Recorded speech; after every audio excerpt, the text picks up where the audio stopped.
Bukankah ini yang kita perjuangkan dengan tuntutan keadilan? Supaya di Republik ini jangan ada warga negara kelas 1. Supaya di Republik ini jangan ada yang kebal hukum. Supaya di Republik ini hukum jangan seperti pisau, tajam ke bawah tapi tumpul ke atas. Syariat mengajarkan al-musawat bainan nas fi takalifil ahkam. Semua manusia sama dalam berhadapan dengan hukum Allah.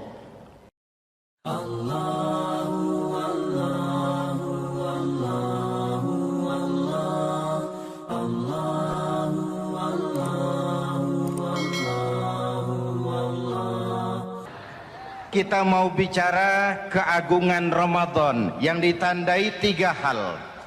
Pertama, Ramadan dipilih oleh Allah menjadi bulan tempat di mana pertama kali diturunkan Al-Quranul Karim, kitab suci kita, imam kita, pedoman utama dalam melaksanakan berbagai kegiatan hidup.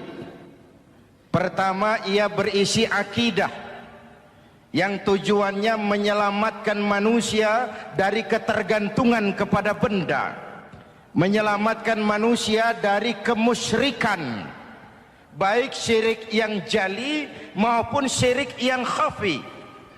Syirik jali itu syirik terang-terangan, nyata-nyata menyembah berhala, nyata-nyata meyakini Tuhan lebih dari satu. Kalau gitu insya Allah kita aman. Tapi ada syirik khafi, syirik yang tersembunyi, menjadikan yang selain Allah sebagai tujuan akhir dari seluruh kegiatan hidup. Itu syirik khafi. Saya sejak pakai cincin ini rezeki lancar. Cincin. Saya sejak pakai gesper ini, jangan anak gadis, nenek-nenek ngelihat saya lemes. Gesper. Ini sejak ada perkutut di rumah ini, bisnis bagus. Perkutut. Kalau komputer lebih kita kagumi dari Allah, itulah berhala kita. Kalau pangkat lebih kita utamakan dari Allah, itulah berhala kita. Kalau ilmu lebih kita kagumi daripada Allah, itulah berhala kita. Quran membebaskan manusia dari ketergantungan kepada benda, membersihkan keyakinan, meluruskan tauhid dengan konsep akidah. Lalu sisi yang kedua, syariat untuk mengatur kehidupan sesama manusia. Selama ini kalau mendengar syariat yang terbayang oleh kita kan yang serem-serem, dan memang diopinikan sedemikian rupa.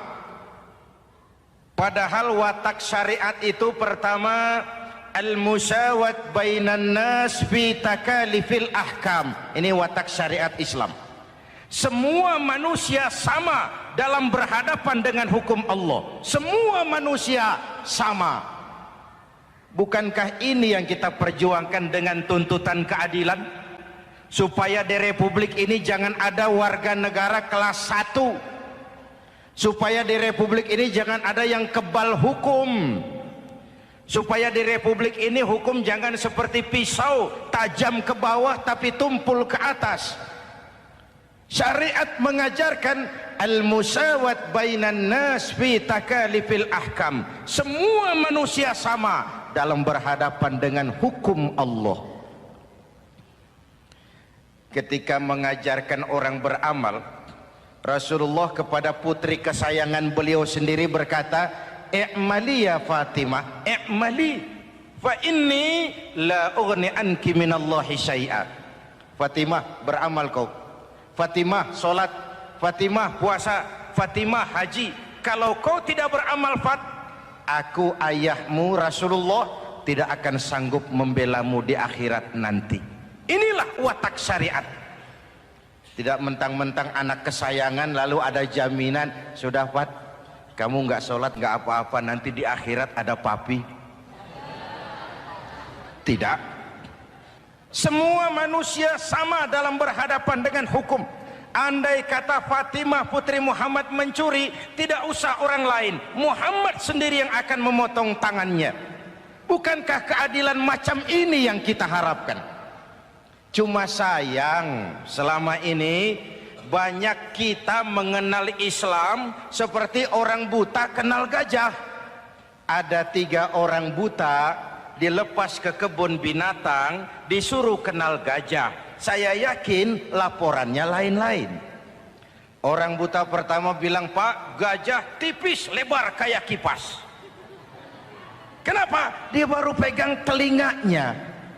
Orang buta kedua ngotot, goblok itu Pak. Yang betul saya, gajah kecil panjang kayak ular. Kenapa? Yang dia pegang ekornya. Orang buta ketiga lebih marah, dua-duanya tolol Pak. Yang betul itu saya, gajah tinggi besar seperti pohon kelapa, karena yang dia pegang kakinya.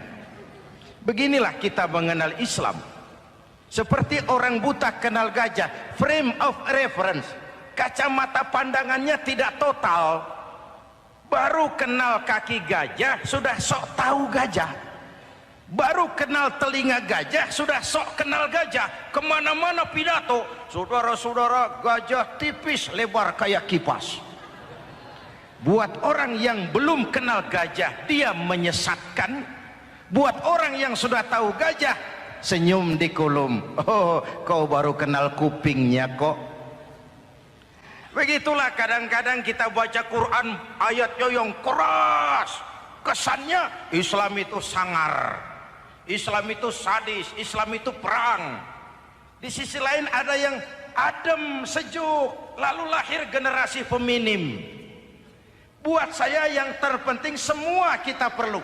Rasul mengajarkan, la takun ratban fatuksara wala yabisan fatuksara. Jangan lemah, nanti kau diinjak orang, tapi jangan keras, nanti kau dipatahkan orang. Hadirin yang saya hormati, lalu syariat juga punya tadrij fit tasri, tahapan dalam melaksanakan syariat. Oleh karena itu, Ramadan yang keagungannya ditandai dengan turunnya Al-Quran harus jadi momentum kembalinya kita kepada Al-Quran. Quran itu imam, kita ini makmum. Saya mau tanya, imam ikut makmum apa makmum ikut imam? Makmum ikut imam apa imam ikut makmum? Makmum ikut imam. Kalau Quran imam dan kita makmum, kita ikut Quran, jangan Quran diminta ikut kita. Imam ruku, kita ruku, imam sujud, kita sujud, imam i'tidal, kita i'tidal. Ke barat kata Quran, ke barat kita berangkat, ke timur kata Quran, ke timur kita menuju. Halal kata Quran, ambil, haram menurut Quran, tinggalkan. Kalau dia imam dan kita adalah makmum, mari berimam kepada Al-Quranul Karim. Yang kedua, keagungan Ramadan ditandai dengan perintah melaksanakan ibadah puasa. Para ulama menyebut puasa itu ibadah sirriyah, ibadah rahasia, ibadah abstrak, tidak ada unsur sugesti. Kalau kita sholat, orang lihat. Kita sedekah, orang tahu. Kita pergi haji, satu kampung nganter.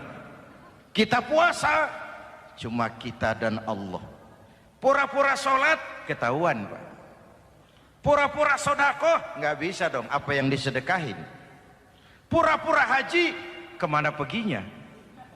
Tapi pura-pura puasa, gampang. Keluar rumah, bibir lap yang kering, jalan lemesin dikit, ada angin miring, lemes amat puasa. Sirriyah, abstrak.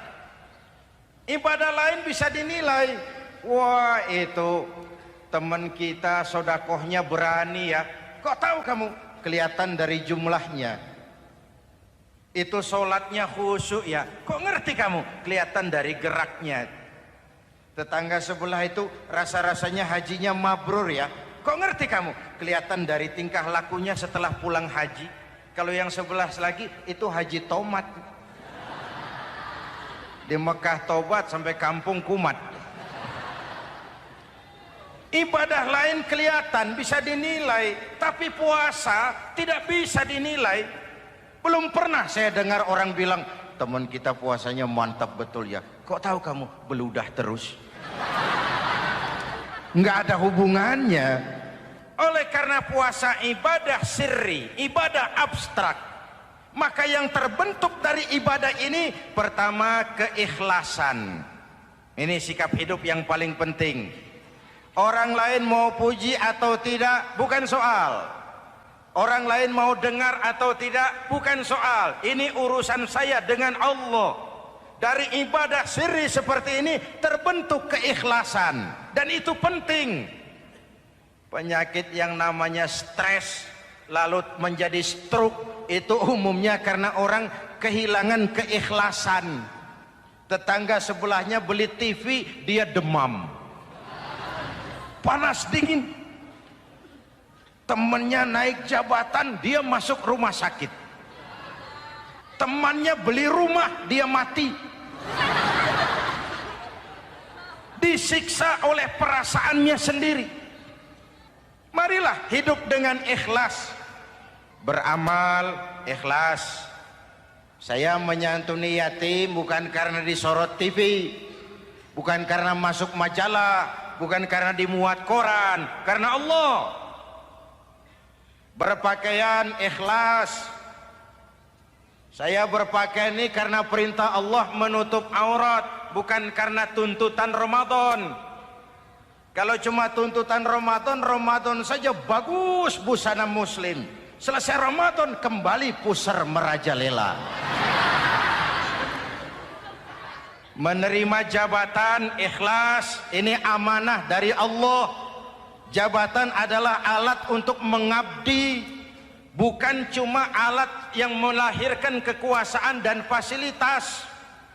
Kalau kekuasaan dianggap sebagai fasilitas dan kekuasaan, maka yang lahir tentu akhirnya maling-maling baru, yang lahir rampok-rampok baru, yang dikuras ya harta negara.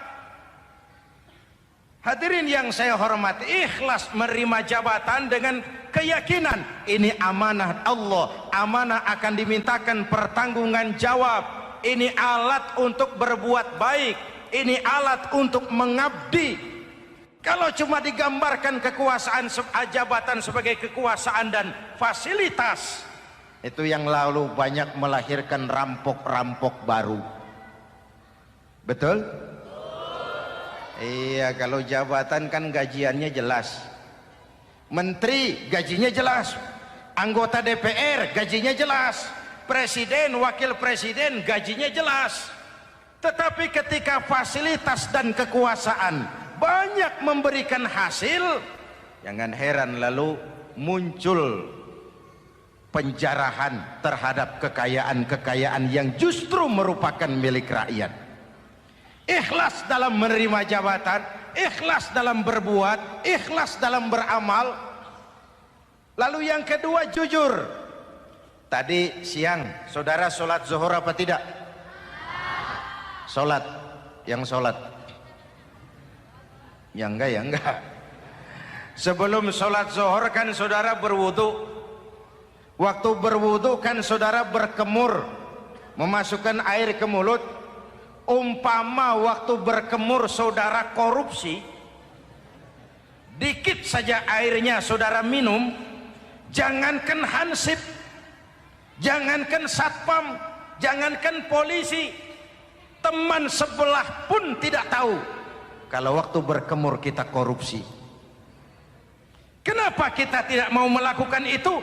Ada rasa malu kepada Allah. Alangkah positifnya kalau ini diterjemahkan dalam kehidupan. Sekarang kan kita berpikirnya Allah ditekan. Kamu korupsi ya? Iya, Tuhan kan tahu. Biarin, Tuhan mah tahu, nggak ribut. Nggak ribut katanya. Tapi kalau orang, 3 orang saja tahu, geger kantor. Bayangin Tuhan aja ditekan. Tuhan diintimidasi, apalagi orang lain. Lahir etika otonom, daya kontrol yang paling ampuh yang muncul dari dalam jiwa kita sendiri. Keikhlasan yang dibentuk oleh pelaksanaan ibadah puasa. Kejujuran yang dibentuk oleh pelaksanaan ibadah puasa. Lalu kesabaran. Kata Nabi, as-siyamu junnatun. Puasa itu benteng, dinding. Fa idza kana yaumus siyami ahadikum, kalau salah seorang kamu tengah berpuasa, fala yarfus, jangan berkata kotor, wala yafsuk, jangan berkata keji, wa in sabahu ahadun au qatalahu falyaqul inni shaim, inni shaim. Kalau ada orang mencaci maki dia, bahkan mengajak dia berkelahi, yang menurut ukuran dia mesti menang, tapi karena puasa, maaf, saya bukan gak berani sama kamu, saya sedang puasa. Kalau mau berkelahi juga ntar aja habis buka, segeran dikit berantemnya. Inni shaim, maaf saya sedang berpuasa. Itu merupakan benteng. Orang itu kan kalau lagi puasa kondisi lapar, haus, temperamen kan tinggi. Sedikit tersinggung temperatur naik, sama marah gampang. Kalau waktu begitu dia bisa sabar, ketika kenyang sudah nggak ada masalah. Sabar baik dalam taat kepada Allah, sabar dalam melaksanakan perintahnya, sabar dalam meninggalkan larangannya, dan sabar di dalam menghadapi musibah, kesulitan-kesulitan dalam kehidupan kita. Hadirin, kalau ibadah berpuasa kita baik, kita yang malam ini pasti bukan kita 20 hari yang lalu. Kita yang malam ini, kita yang sudah ditempa oleh penggojologan Ramadan, ditempa oleh kawah candra di mukanya Ramadan, sehingga membias dalam pembentukan pribadi. Setiap ibadah yang dikerjakan dengan benar pasti punya dampak positif dalam meluruskan moral orang yang melaksanakan ibadah itu sendiri. Jangan sampai terjebak kepada rutinitas ritual. Akhirnya seperti yang sering saya ungkapkan, sholat rajin, maksiat tekun. Baca Quran mau, fitnah orang hobi. Sedekah ya sedekah, tapi nyolongnya lebih gede dari sedekahnya. Sedekahnya cuma untuk ngumpetin korupsinya. Akhirnya jadi lipstik, akhirnya jadi dekorasi. Setiap ibadah yang dikerjakan dengan benar punya dampak positif dalam meluruskan moral dan memperbaiki akhlak orang yang melaksanakan ibadah itu sendiri. Begitulah Ramadan, ada pelaksanaan ibadah puasa. Dan untuk puasa Nabi bersabda, lis-shaimi farhatani, farhatun indal iftar wa farhatun inda liqa'i rabbih. Buat orang yang berpuasa ada dua kegembiraan yang tidak dimiliki oleh yang tidak melaksanakan puasa. Dua kegembiraan. Pertama, farhatun indal iftar, kegembiraan menjelang saat-saat berbuka. Hati itu besar, rasa optimisme, padahal bukanya cuma sama tempe, sama tahu, sama ikan asin. Tapi entah makin dekat maghrib hati makin berbunga, ada kebahagiaan yang tidak bisa diceritakan. Allahumma lakasumtu, ya Allah hari ini saya laksanakan perintahmu, saya lawan rasa nafsu, saya tempuh lapar, haus, saya tunaikan semua ini. Itu kegembiraan yang puasa. Yang kedua, wa farhatun inda liqa'i rabbih, kegembiraan kedua nanti di akhirat pada saat bertemu dengan Allah Subhanahu wa ta'ala. Masuk surga nikmat, bertemu Allah jauh lebih nikmat. Hadirin yang saya hormati, bahkan di surga ada sebuah pintu yang khusus disiapkan bagi orang-orang yang melaksanakan puasa. Tidak bisa masuk ke pintu itu kecuali orang yang puasa. Dan pintu itu disebut pintu Rayyan, Babur Rayyan, pintu Rayyan. yang hanya boleh dimasuki orang-orang yang melaksanakan ibadah puasa. Hadirin, lalu yang berikutnya ibadah puasa ganjarannya abstrak. Kalau ibadah lain kita bisa lihat itu, sholat berjamaah pahalanya begini, haji kalau mabrur pahalanya begitu, sodakoh pahalanya begini. Puasa Allah cuma bilang as-siyamu li wa ana ajzibi, puasa untukku dan aku yang membalasnya. Berapa besar balasan Allah tidak diberitahu. Artinya apa? Kalau saudara kerja, mandor bilang, mas kau kerja sama saya, gajimu sebulan 5 juta. Ketahuan sebulan 5 juta. Kita kan bisa kong kalingkong, ada mandor rajin, tidak ada mandor kendor. Pokoknya jatah 5 juta. Tapi kalau mandor cuma bilang, mas kau kerja sama aku, soal gajimu nanti aku yang atur, berapa besarnya nggak dikasih tahu. Aturan seperti ini harusnya membuat kita kerja lebih hati-hati. Sebab apa? Mungkin gaji kita sama saja 5 juta kalau kerja biasa-biasa, mungkin jauh lebih besar kalau pekerjaan memuaskan, mungkin tidak digaji sama sekali kalau pekerjaan sembarangan. Tidak dijelaskannya gambaran pahala puasa menjadi sugesti untuk melaksanakan ibadah puasa ini dengan sebaik-baiknya. Hadirin yang saya cintai, yang ketiga soal keagungan Ramadan ini. Di dalam bulan Ramadan ada satu malam yang bobotnya khairun min alfi syahrin. Satu malam tapi lebih baik daripada 1000 bulan, yang kita kenal dengan malam Qadar atau Lailatul Qadar. Sementara itu adanya pada sepertiga yang akhir dari bulan Ramadan, terutama di malam-malam ganjil. Di negeri kita lihat terjadi pergeseran nilai. Awal-awal Ramadan minggu pertama pasar sepi, masjid ramai, full house, meledak. Betul? Padahal Rasul memberikan contoh, kalau sudah masuk sepertiga yang akhir Ramadan, beliau sing-singkan lengan baju, hamparkan sajadah, lebih banyak di masjid daripada di rumah. Itu baginda Rasul. Sing-singkan lengan baju, hamparkan sajadah, lebih banyak di masjid daripada di rumah. Hadirin yang saya hormati, di situ makna meraih kemenangan. Karena itu lebaran lain dengan Idul Fitri. Lebaran siapa saja boleh ikutan, tapi Idul Fitri milik orang yang melaksanakan ibadah Ramadan dengan baik. Nah, saya kembali kepada Lailatul Qadar. Semua kita, kecil atau besar, sengaja atau tidak, khilaf atau terpaksa, pasti punya yang namanya dosa. Di sini semua yang hadir nih, include saya, apa ada yang tidak punya dosa? Ayo, jujur. Apa ada di antara kita di sini yang nggak punya salah? Apa ada yang nggak punya dosa? Setiap kita, kecil, besar, sedikit, banyak, terlupa, terpaksa, pasti punya salah. Sekarang kalau mau hitung dagang, kita diberi umur 65, 40 tahun penuh dosa, lalu taubat 25 tahun. Menurut neraca hukum dagang belum seimbang. Dosa 40 tahun ditebus taubat 25 tahun. Menurut neraca hukum dagang. Untung Allah tidak dagang-dagangan kepada kita.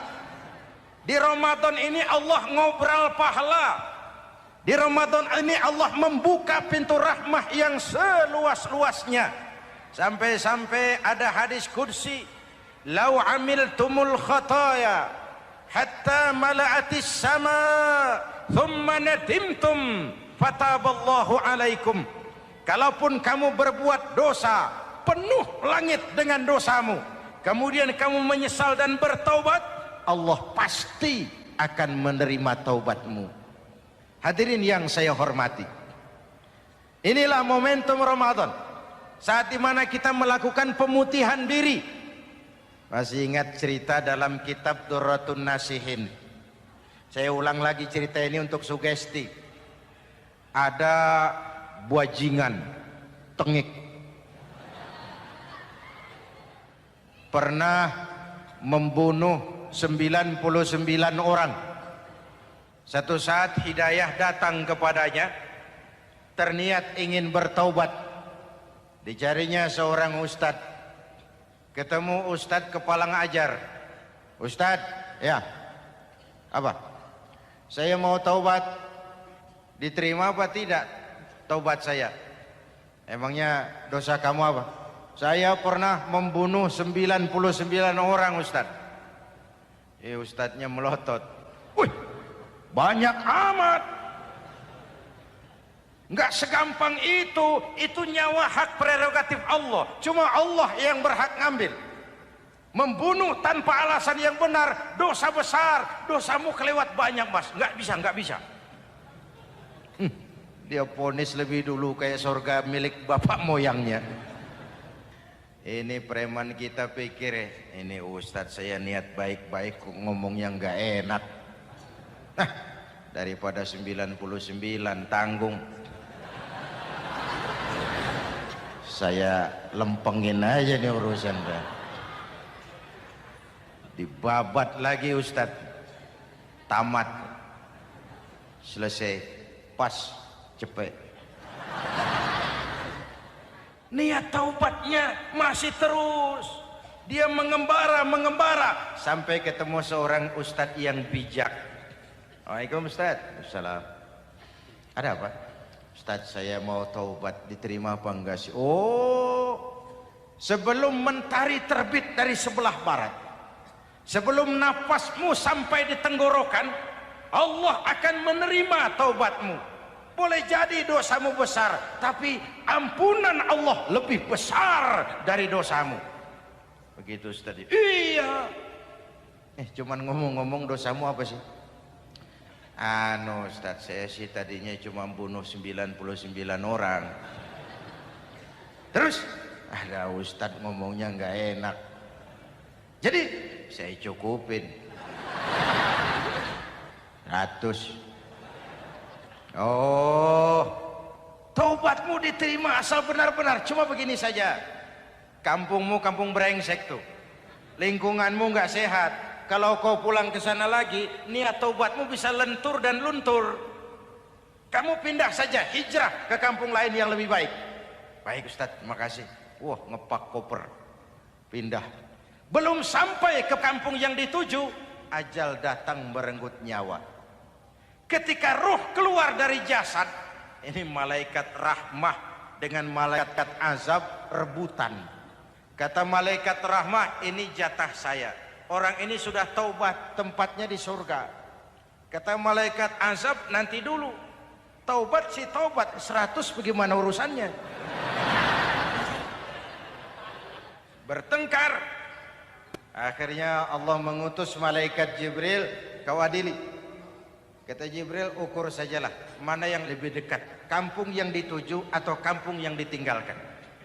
Ketika diukur, kampung yang dituju lebih dekat dari kampung yang ditinggalkan. Kata Jibril, dia jatah malaikat rahmah, taubatnya diterima Allah.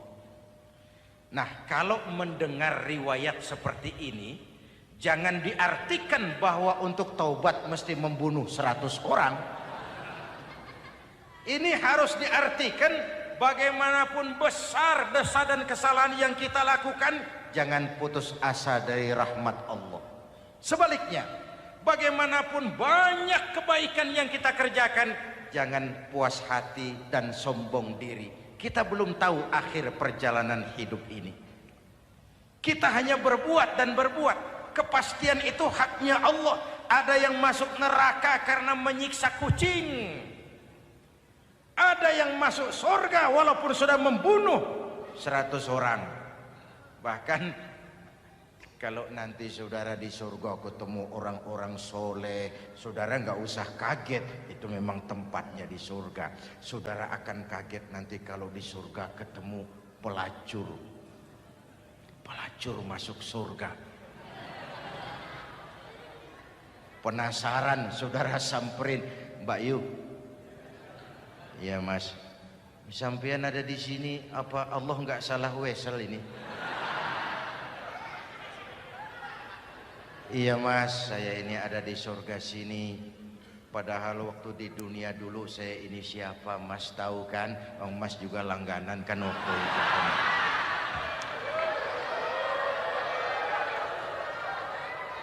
Tapi terus terang saja Mas, waktu di dunia itu saya terpaksa betul. Sejak lahir saya sudah yatim piatu. Sejak kecil sudah yatim piatu. Ada tetangga saya muslim sedikit kaya, tapi pelitnya 17 setan. Akhirnya demi tuntutan perut saya merantau ke kota besar. Ada yang nolong, katanya kerjanya ringan, uangnya lumayan. Apa? Yaitu demi sesuap nasi saya lakoni. Satu malam saya lagi berangkat dagang, lewat Masjid Baitul Ihsan. Ada ceramah, saya dengar dari jauh, ustadznya pidato, katanya Allah berpesan, "Lau amiltumul khataya hatta mala'atis sama, thumma nadimtum, fataballahu alaikum." Kalaupun kamu berbuat dosa, penuh langit dengan dosamu, lalu kau menyesal dan bertaubat, Allah pasti akan menerima taubatmu. Mendengar hadis itu Mas, berlinang air mata saya. Terbayang dosa-dosa yang pernah saya lakukan. Terbayang orang-orang yang pernah menanamkan modal asing.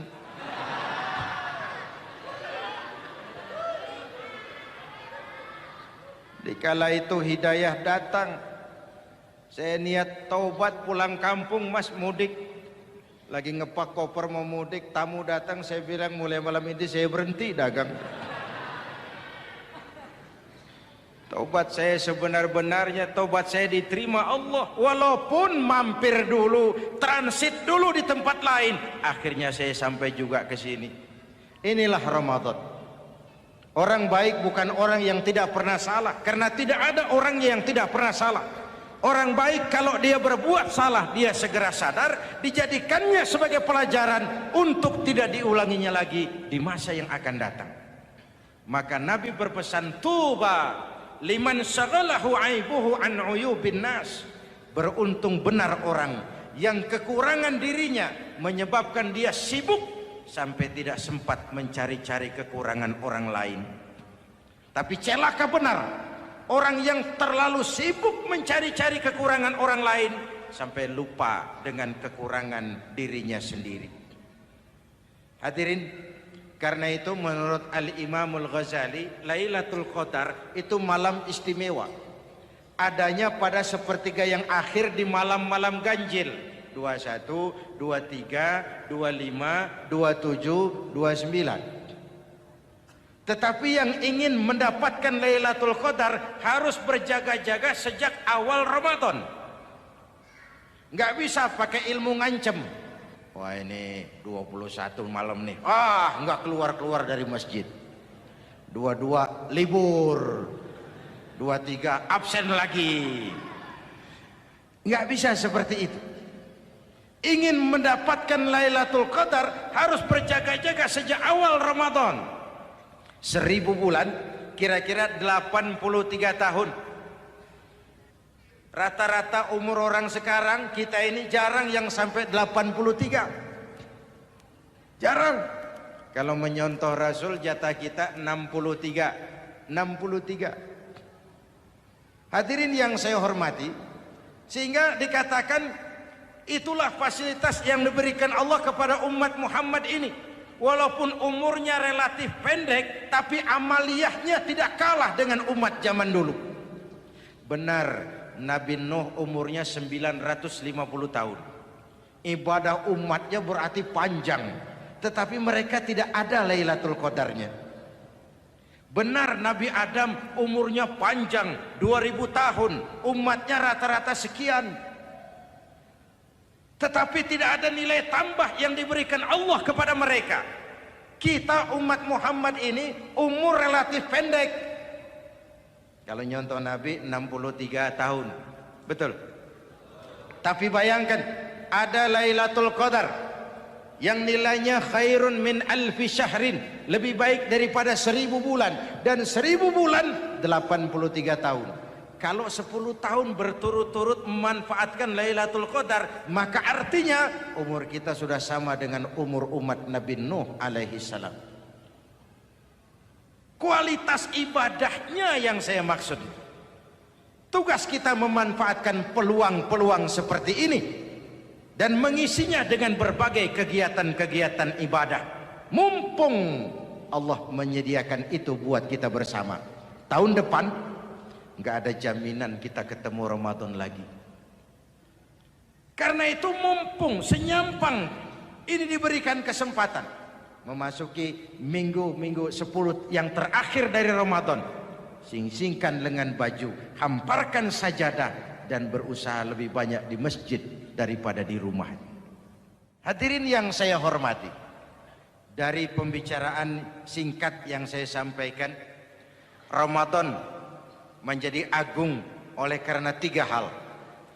Pertama, ia dipilih menjadi bulan tempat di mana pertama kali diturunkan ayat-ayat suci Al-Quran.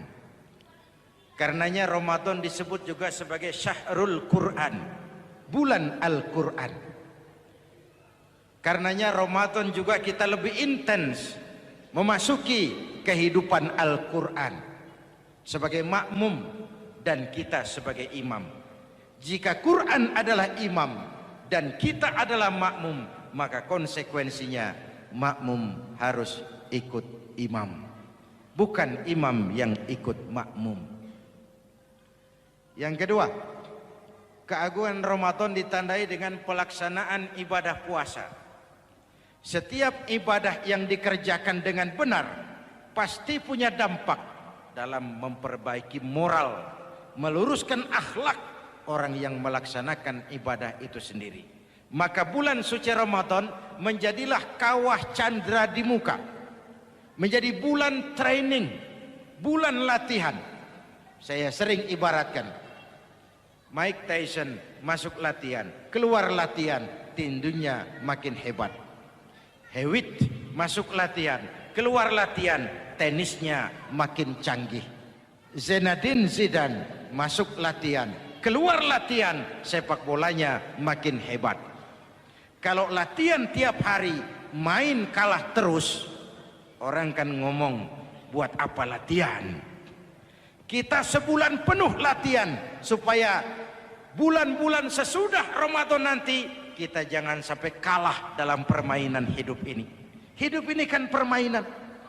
Ada yang sekarang ini main sebagai pedagang, main sebagai pejabat, main sebagai pengusaha, main sebagai seniman. Hidup ini permainan. Wa mal hadhil hayatud dunya illa lahwun wa la'ib. Ini cuma permainan. Senarionya sudah ditetapkan oleh sang sutradara Allah Azza wa Jalla. Ini permainan saja.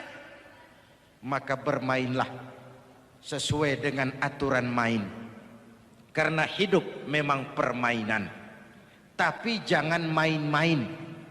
Walaupun ini permainan, bermainlah dengan benar. Jangan main-main. Kalau main-main, kalah. Sepak bola permainan, main-main kalah. Bulu tangkis permainan, main-main kalah. Hidup ini permainan, main dengan benar, main sesuai dengan aturan main, main-main kalah. Hadirin yang saya hormati, karena itu 1 bulan untuk menghadapi 11 bulan sesudahnya. Yang ketiga, ditandai keagungan Ramadan dengan ada nuzulul Quran. Diberikan Allah kepada siapa saja yang dikehendakinya. Semoga ibadah yang sudah kita kerjakan kiranya diterima Allah. Yang masih akan kita kerjakan, diberikan kita kekuatan zahir dan batin untuk dapat melaksanakannya dengan sebaik-baiknya. Ala hadhihi niyyah wa ila hadratin Nabi. Al-Fatihah.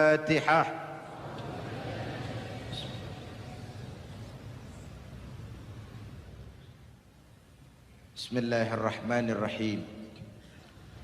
Alhamdulillahi rabbil alamin. Allahumma salli wa sallim mubarak ala sayyidina Muhammadin wa ala alihi wa sahbihi ajma'in.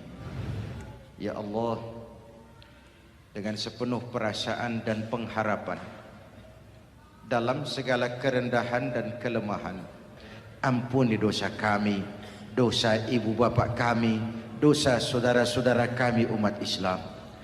Kalau selama ini lebih banyak lalai kami dari ingat kami, lebih banyak keluhan kami dari syukur kami, lebih banyak marah kami dari sabar kami, tunjuki kami jalan-Mu yang lurus, yang apabila kami berpijak di atasnya, tidaklah kami akan tersesat buat selamanya. Ya Allah, karuniakan kepada kami rakyat dan bangsa Indonesia pemimpin-pemimpin yang takut kepadamu dan sayang kepada kami. Berikan mereka kekuatan zahir dan batin untuk dapat membawa kami rakyat dan bangsa Indonesia menapak menuju hari esok yang lebih pasti dan lebih baik. Rabbana hab lana min azwajina wa dhurriyyatina qurrata a'yun waj'alna lil muttaqina imama. Rabbana atina fid dunya hasanah wa fil akhirati hasanah wa qina adzaban nar. Rabbana taqabbal minna salatana wa siyamana wa qiyamana wa takhashu'ana wa ta'abbudana wa tammim taqsirana ya arhamar rahimin. Rabbana ja'alna minas su'ada'il maqbulin wa la taj'alna ya Allah minal asqiya'il mardudin. Afdalu ma qultuhu ana wan nabiyyuna min qabli la ilaha illallah.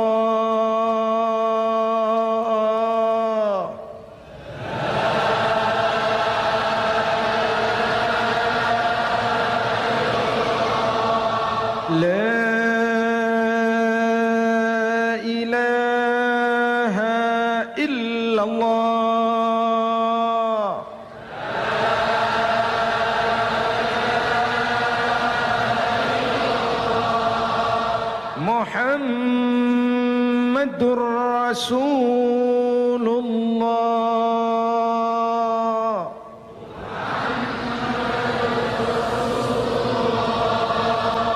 Sallallahu alaihi wa alihi wasallam. Kalimatu haqqin 'alaiha nahya wa 'alaiha namut wa 'alaiha wa biha nub'atsu insyaallah minal aminin. Minal aminin. Minal aminin. Rahmatika ya arhamar rahimin. Sallallahu ala sayyidina Muhammad wa ala alihi wa sahbihi ajma'in. Subhana rabbika rabbil izzati amma yasifun. Salamun alal mursalin walhamdulillahi rabbil alamin. Wassalamu alaikum warahmatullahi wabarakatuh.